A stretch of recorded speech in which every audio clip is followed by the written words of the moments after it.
لوگ اللہ کی قدرت سے کھلواڑ کر رہے ہیں.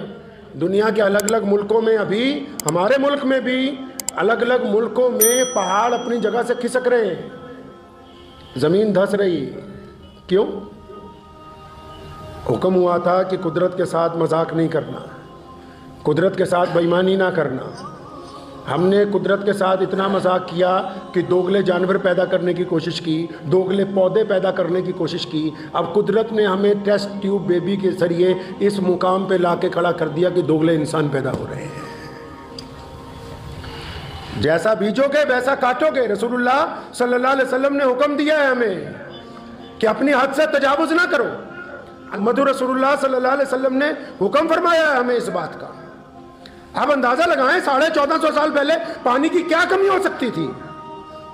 سمندر مکہ مکرمہ سے کتنی دور ہے جہاں ہم جا کے فلائٹیں اترتی ہیں؟ دریائے فرات، دریائے نیل جیسا طاقتور دریا جو آج بھی پوری دنیا کا جو سب سے بڑا کوریڈور ہے جس کے اندر سے بحری جہاز جاتے ہیں ساری دنیا کا سامان لینے، وہ عرب کی زمین کے اوپر موجود ہے. لیکن پھر بھی فرمایا جب دریا کے کنارے بھی بیٹھو تو پانی اتنا سا استعمال کرو جتنی تمہیں ضرورت ہے. اس بات کو سمجھ لیں کہ دین کا نام صرف نماز پڑھنا نہیں ہے، دین کا نام صرف ذاتی معاملات کو ٹھیک کرنا نہیں ہے. دین کا کام یہ بھی ہے کہ یہ جو قدرت اللہ نے ہمیں عطا کی ہے، ہاں میں مان لیا کہ آپ اس کو سدھار نہیں سکتے، آپ اس یہاں پیڑ پودے نہیں لگا سکتے جا کے، آپ کچھ نہیں، آپ پانی تو بچا سکتے ہیں، آپ کوڑا تو نہیں آپ کوڑا باہر پھینکنے سے تو بچ سکتے ہیں،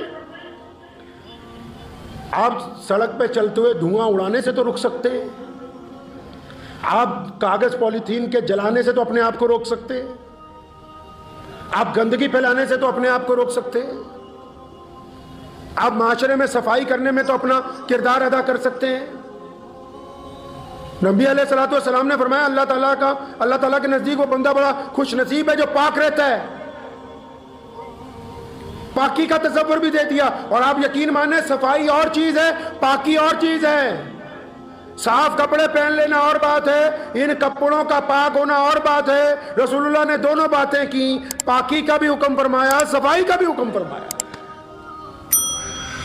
ہماری ذمہ داری بنتی ہے بھائی، ہم لوگوں کی یہ ذمہ داری ہے. دنیا میں جتنے بھی لوگ رہتے ہیں، ٹھیک ہے کہ مذہب کے نام پر لوگ ووٹ بٹورنا چاہتے ہیں، مان لیا کہ ٹھیک ہے ووٹ بھی ضرورت ہے انسان کی، لیکن پہلے جس جہان میں رہنا ہے، جس زمین کے اوپر رہنا ہے، جس سے سارے مل جل کر ایک ساتھ زیادتی کر رہے ہیں، جس زمین کے اوپر رہ رہے ہیں اسی زمین کے ساتھ زیادتی کر رہے ہیں. زمین کے ساتھ دھوکہ دینا بند کرنا ہوگا. اگر یہ ناراض ہو گئی تو پھر اللہ کو حکم دے دیتی ہے، اللہ تعالیٰ کو کہتی مجھے حکم دیجئے یا اللہ کی میں اب ان کو اپنے اندر لے لوں. اس لیے یہ بھی اللہ کی مخلوق ہے، زمین اللہ کی مخلوق ہے، آسمان اللہ کی مخلوق ہے، چرندے پرندے اللہ کی مخلوق ہے. ہمارے یہاں جو تہوار ہے بسنت کا یا یہ گڈے اڑانے کا جو تہوار ہے، پچھلے کئی سالوں سے ایسی ڈور خرید کے لا رہے ہیں، بے شمار پرندے بھی زخمی ہو رہے ہیں، انسان بھی زخمی ہو رہے ہیں. ایسی خوشیوں کو کیا کرنا جو دوسرے کے گھر میں جنازے تیار کر دے. اسلام نے ان تمام خوشیوں کو حرام قرار دیا جو دوسروں کو تکلیف پہنچانے والی ہوں، جو دوسروں کو دکھ درد دینے والی ہوں، جو زمین کے ساتھ دھوکہ کرنے والی ہوں، جو ہوا کے ساتھ دھوکہ کرنے والی ہوں. اپنے اندر اس بات کو ذہن نشین رکھیں کہ ہمیں رسول اللہ صلی اللہ علیہ وسلم نے بہترین دین عطا کیا ہے. یہ دین صرف مسجد تک نہیں ہے، یہ دین زندگی کے ہر ایک شعبے میں ہے. اگر اس دین پر چلنا ہے تو دنیا کے تمام کاموں میں اپنی حصہ داری ڈالنی ہے. نبی علیہ السلام نے حکم فرمایا ہے ہم کسی جگہ آنکھیں نہیں بند کر سکتے، نظر انداز نہیں کر سکتے کسی بات کو. نظر انداز کرنا حرام ہے.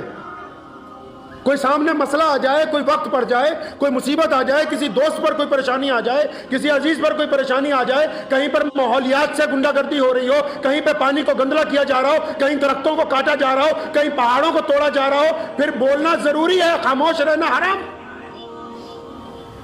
اگر زندہ ہیں تو کچھ کیجئے، اور اگر بس اپنی موت کا انتظار ہے تو پھر ساری زندگی جینا پڑتا ہے ایک دن مرنے کے لیے.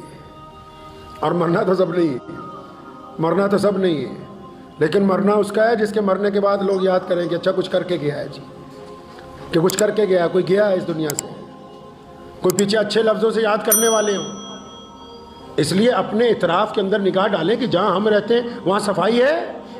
یہ رسول اللہ کا حکم ہے. کہ صفائی ہونی چاہیے.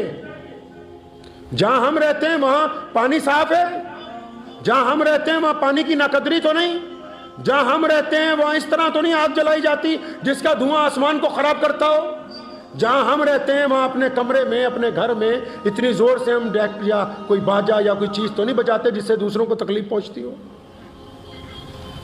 یہ اپنی چاروں طرف اسے دیکھنا ہوگا, اور اپنے دائرے کو اگر ہم اپنے دائرے کو صاف کریں گے تو ظاہر سی بات ہے کہ دنیا صاف ہونی شروع ہو جائے گی. دوسروں کا انتظار مت کیجئے کہ کون کرے گا کون نہیں کرے گا.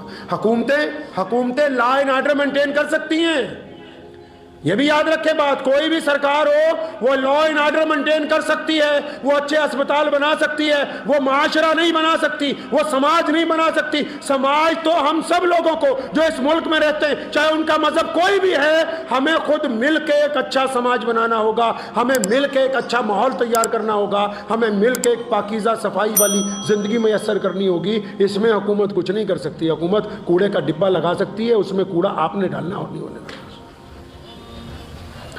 تو مسلمان بھی ہو اور صفائی کی طرف توجہ نہ ہو. پتہ آج کل کی کہتے جناب بندہ بہت پہنچیا ملانگ ہے جی. اچھا ملانگ ہے, وہ ملانگ کیوں ہے؟ آخر جی یہ 15-20 دن منہ ہی نہیں دھوندا, اللہ اللہ ہی کرتا رہا. ملانگ نہیں ناپاک ہے. نبی علیہ السلام نے جن چیزوں سے منع کیا جو اس کو نہیں مانتا وہ کیسا ملنگ ہو سکتا ہے؟ جو چرس کے سوٹے لگاتا ہو, لوگوں کو بھی پلاتا ہو, خود بھی پیتا ہو, وہ ملنگ ہوتا ہے؟ ملنگ وہ ہوتا ہے جو 5 وقت وضو کرتا ہے, جس کے کپڑے پرانے ہوں, ان پہ پیبند لگے ہوئے ہوں, وہ بوسیدہ ہو گئے ہوں, لیکن صاف ستھرے ہوں. وہ نماز کے وقت اللہ تعالیٰ کے حضور کھڑا ہوتا ہے اور اللہ کے علاوہ کسی اور کے آگے ہاتھ نہیں پھیلاتا. اس کو ملنگ کہنے ہیں. ایسے زندگی کے اعتبار طے کیجئے میاں صاحب, زندگی گزارنے کا کوئی شیڈیول بنائیے, کوئی طریقہ طے کیجئے. جانوروں کا بھی ایک اصول ہے. کبھی سنا کہ جنگل میں سے کوئی جانور باہر آ گیا اور انسانوں پہ حملہ کر دیا؟ انسانوں کو ہی سنتے ہیں کہ جنگل میں جا رہے ہیں جا کے جانوروں کا شکار کرنے کے لیے. اللہ تعالیٰ نے ہر ایک چیز کو اپنی حد میں رکھا. پانی اگر گلاس میں ہے تو اچھا ہے, اگر گر جائے گا تو قالین خراب کر دے گا. دریا میں تو ہے اچھا ہے, اگر کنارے توڑ کے باہر نکلے گا تو سیلاب آ جائے گا. ہوا اگر اپنی روش میں چل رہی ہے تو ٹھیک ہے, اگر بے روش چلے گی تو طوفان آ جائے گا. بارش کے قطرے صحیح گر رہے ہیں تو اچھی بات ہے, اگر موسلا دھار ہوگی تو بہت ساری چیزوں کو اپنے ساتھ بہا کے لے جائے گی.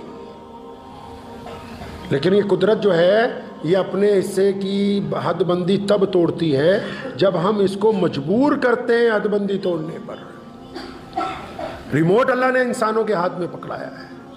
تو ابتدا کیجئے انشاءاللہ, گھروں میں پودے لگاؤ, یہ رسول اللہ کی سنت ہے. پانی کو کم استعمال کرنے کا رواج ڈالو, یہ رسول اللہ صلی اللہ علیہ وسلم کی سنت ہے. ماحول کو آواز سے پاک کریں, یہ رسول اللہ صلی اللہ علیہ وسلم کی سنت ہے. کلا قورمہ بریانی دوا زردہ کھانا ہی سنت نہیں. رسول اللہ صلی اللہ علیہ وسلم نے جتنے کام کیے ہیں ہر ایک مسلمان کو ان کی اتباع کرنی, اور پھر دنیا کو ان کاموں کے بارے میں بتانا کہ ہمارے نبی علیہ السلام یہ چاہتے ہیں, ہمارے پیارے نبی صلی اللہ علیہ وسلم یہ چاہتے ہیں کہ دنیا اس طرح کی ہو. چاہے کوئی مانے نہ مانے, ہمارا طریقہ کس کا ہونا چاہیے؟ محمد رسول اللہ صلی اللہ علیہ وسلم کا ہونا چاہیے. دعا کیجئے کہ اللہ تعالیٰ مجھے بھی اور آپ سب کو بھی ان باتوں پہ عمل کی توفیق عطا فرمائے. وآخر دعوانا ان الحمدللہ رب العالمین. مجھے امید ہے کہ آپ کو یہ ویڈیو پسند آئی ہوگی. اگر پسند آئی ہو تو یہ آپ اپنے دوستوں کے ساتھ شیئر کریں اور اس چینل کو سبسکرائب ضرور کریں.